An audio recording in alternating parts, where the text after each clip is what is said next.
Newton's first law. Newton's first law, friction and air resistance causes a car to come to rest when the engine is switched off. If this force were absent, we believe that a body, once set in motion, would go on moving forever with a constant speed in a straight line. That is, force is need to keep a body moving with uniform velocity, provided that no opposing force act in it. This idea was proposed by Galileo and is modified Newton's first law of motion. A body stays at rest, or if moving it continues to move with uniform velocity unless an external force makes it behave differently. It seems that the question we should ask about a moving body is not what keeps it moving, but what changes or stops its motion.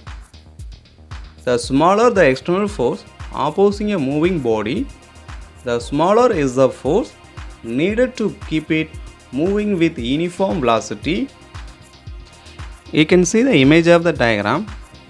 An air board which is supported by a cushion air can skim across the ground with little fractional opposition, show that relatively little power is needed to maintain motion.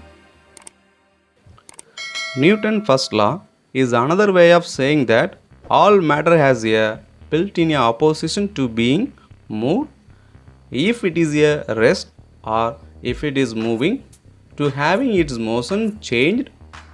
This property of matter is called as a inertia. It is come from the Latin word or laziness. Its effect is evident on the occupants of car that stop suddenly. They lurch forward in attempt to continue moving, and this is why seat belts are needed. The rest of a stationary object to move can be shown by placing a larger coin and a piece of cord on your finger. If the cord is flicked sharply, coin stays where it is while the cord flies off.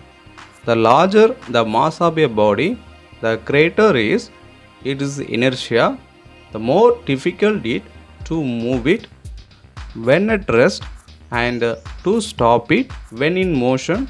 Because of this, we consider that the mass of a body measure it is inertia